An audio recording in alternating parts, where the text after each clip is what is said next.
Повертаємося у студію програми «Саба». Мене звати Єлизавета Цереградська. Як і обіцяли, зараз ми будемо говорити про політику. І запросили для цього в студію гостя, політолога Олександру Жешмеділову. Доброго ранку, пані Олександро. Насправді, цей тиждень він видався якийсь надто насичений саме на судові теми. Дуже багато різноманітних розглядів, заяв, допитів гучних відбулося цього тижня.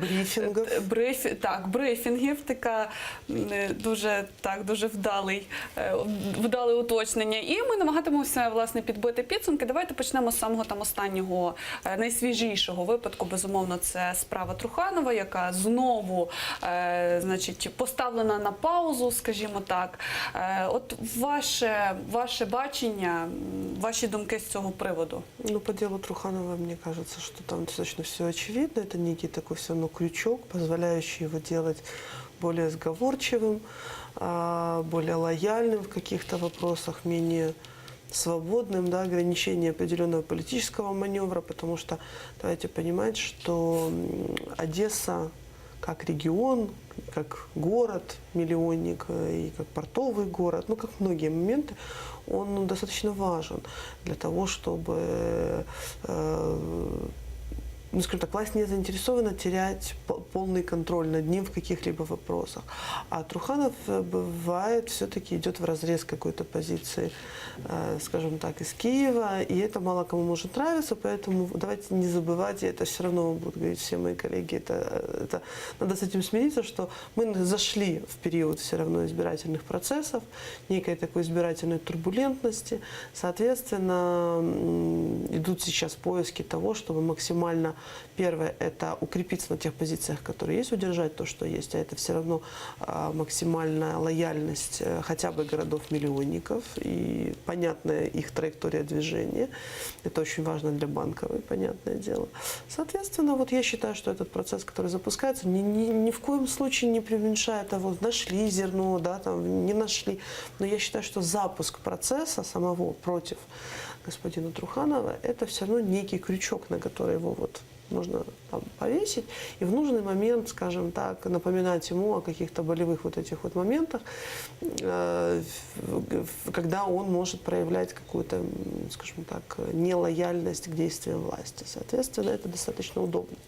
Справа в тім, що це от чергова справа такої резонансної, скажімо, резонансний розгляд вона має, тому що навіть судові засідання, які тривають з цієї справи, вони супроводжуються постійними якимись сутичками. Навіть от вчора, власне, коли виходили з будівлі суду, відбулася оця от сутичка, зараз можна бачити на екранах телевізору. Власне, ви взагалі з чим це пов'язуєте? Я розумію, там заполітизований процес і все таке інше. Але коли починається, скажімо так, коли з цієї справи випливають ще якісь дотичні, наприклад, коли вистрілив колишній боєць батальйону Донбасу ногу правоохоронцю, після того раптом Аваков виступає з ініціативою зняти взагалі охорону з судів. Давайте понимать, что да, действительно, вполне вероятно, что этот процесс станет, ну, не хрестоматийным, но его будут изучать, скажем так, и студенты юридических факультетов, как один из таких, который крайне репрезентативен на сегодняшний момент. Кроме перечисленного вами, я бы еще отметила феномен топорной иллюстрации, так называемой, да, про которую нельзя забывать, что, и, скажем так, украинцы все больше, да, демонстрируют свое несогласие с какими-то решениями. Бывают моменты, когда они не принимают в какие-то решения. Соответственно, это может влиять на пересмотр, да, возобновлять какие-то процессы в судебной плоскости, что, в принципе, является все равно давлением на суд. Заявление господина Авакова тоже, на мой взгляд, крайне, ну, такое дискуссионно, потому что вы же знаете, что после его заявления поступило заявление от Высшей Рады, что они считают, что это реально давление на судебную ветвь власти.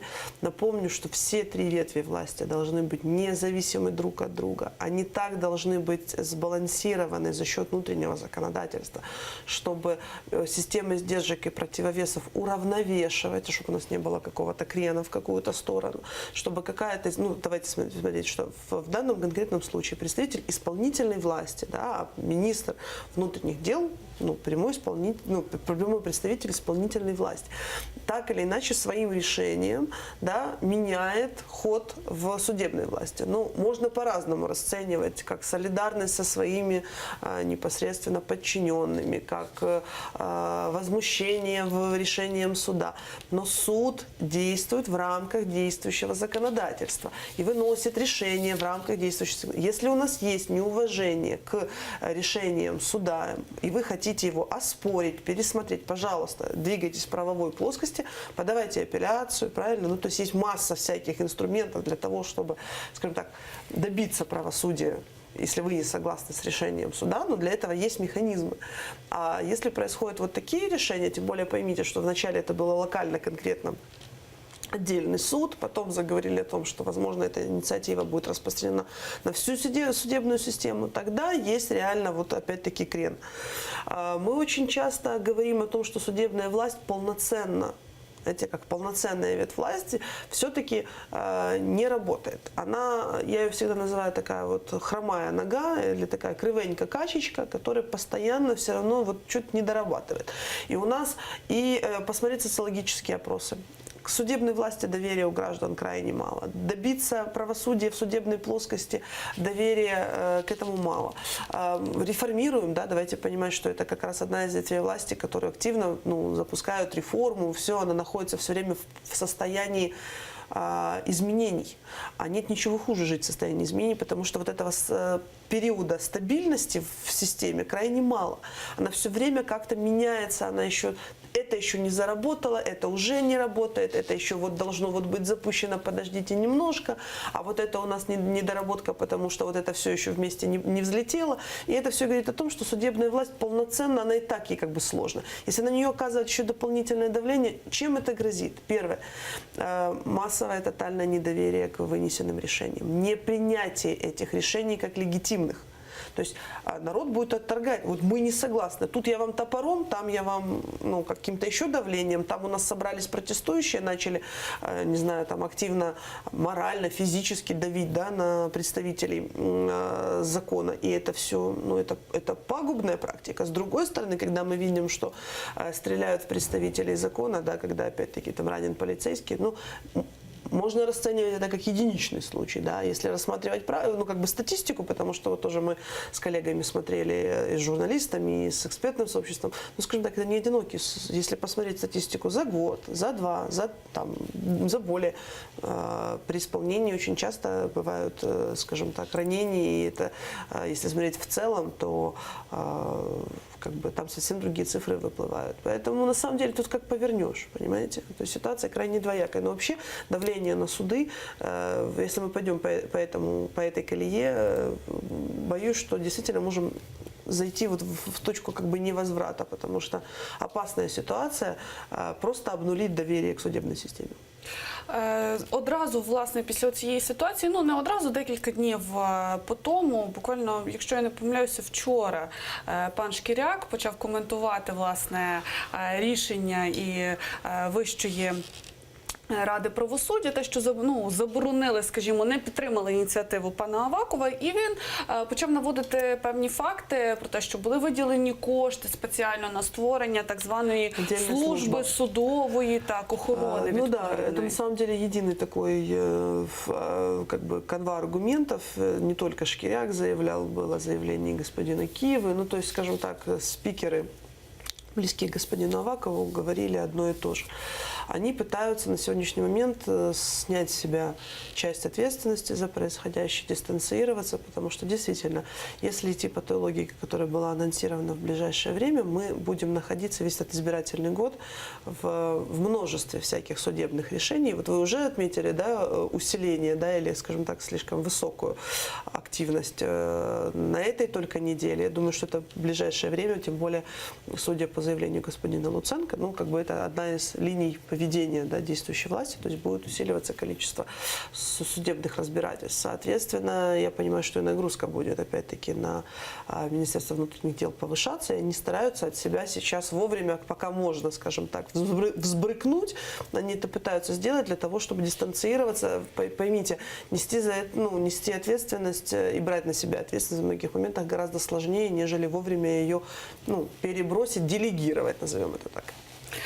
Ще одна така досить цікава новина, власне, яка не додає абсолютно довіри до судової ланки в нашій країні. Це такий собі непростий суддя Кіровського райсуду Дніпра Геннадій Підберезний, який намагався дати хабар пану Холодницькому. Він надалі продовжує власне вершити правосуддя. Він там має якісь і адміністративні, і навіть кримінальні справи до розгляду. Ну, власне, займає посаду, обіймає свою, продовжує працювати. Нічого такого страшного або надзвичайного не відбувається. Ну, давайте понимать, что сам факт того, что мы эту тему с вами обсуждаем и выносим в публичную плоскость, это уже не значит, что все само собой, знаете, как бы все закрыли на это глаза. То есть вопрос в другом, что последует далее. Если фиксируются нарушения, если есть доказательства, да, мы с вами раз это говорим об этом как о факте, то чаще всего есть пленки, да, видео, какая-то фиксация, еще что-то. То есть доказана вина того или иного представителя, дальше должно идти разбирательство. Ну, то есть, скажем так, не мы с вами должны решать, виновен он, не виновен, есть у него там, называется, судья с душком, да, то есть какой-то там шлейф негативный, ну, то есть, если это зафиксировано, это бывает в разных системах, независимо от того, мы говорим о наших реалиях или о мировых каких-то реалиях. Если зафиксировано нарушение, оно должно быть расследовано. Вот если будут закрыты глаза, и опять-таки оно все сойдет с рук, вот тогда это опять-таки провоцирует, скажем так, и завносит это в тенденцию больше, да, как называется, закономерность, нежели это вопиющий факт.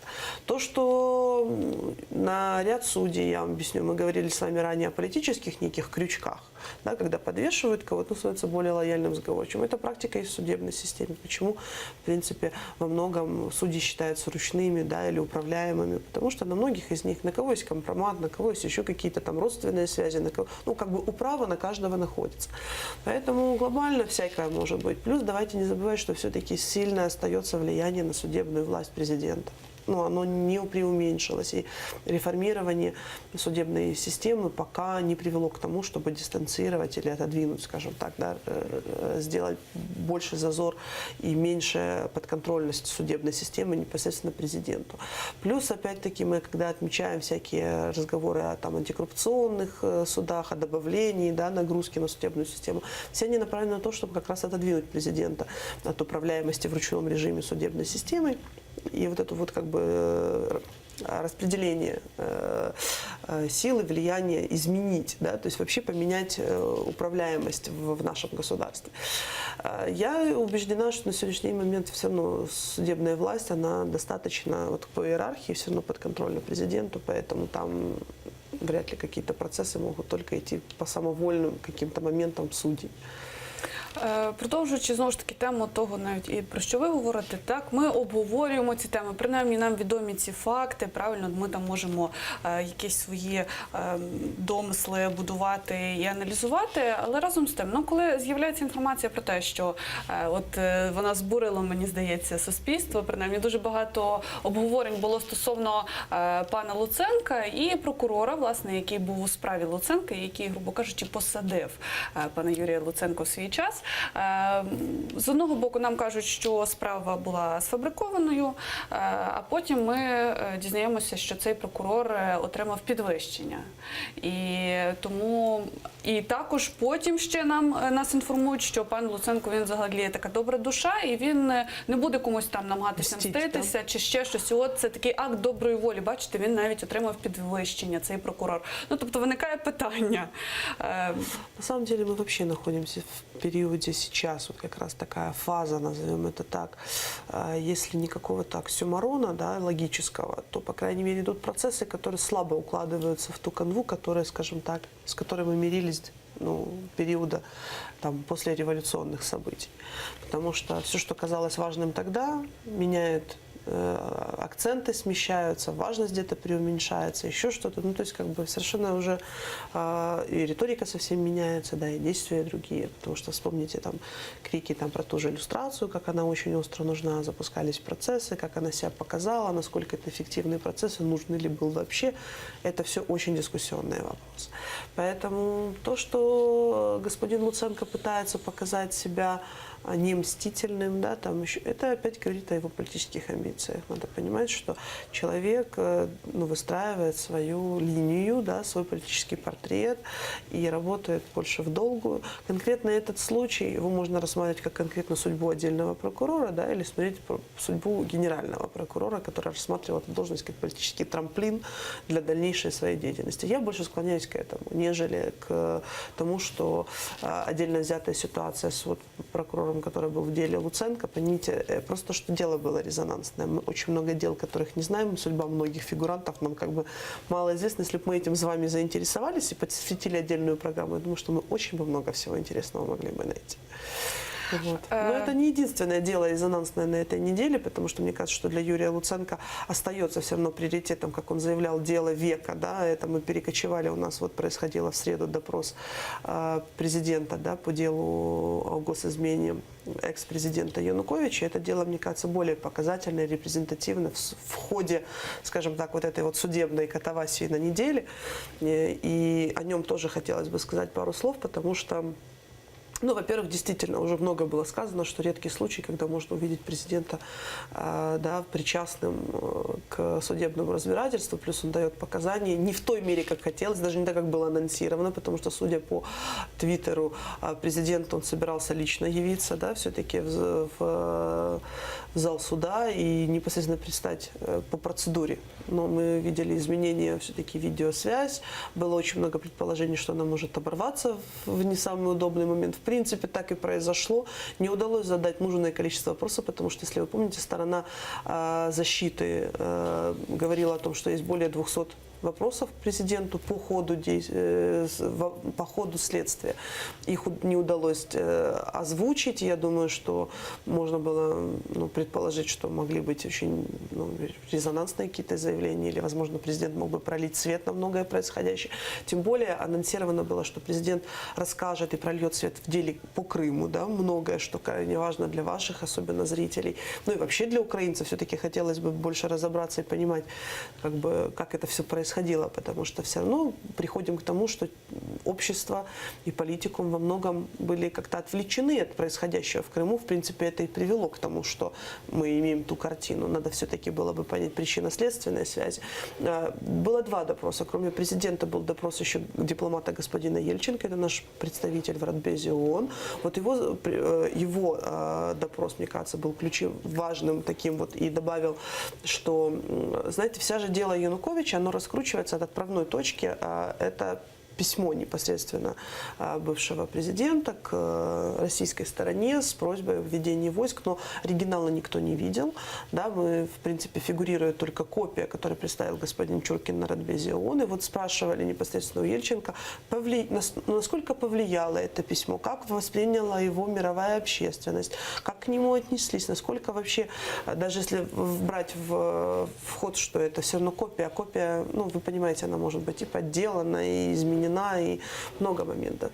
Но Ельченко заявил, что, в принципе, общественность тогда не рассматривала это как что-то вопиющее, экстраординарное, и этот документ в целом, его роль во многом преувеличена здесь.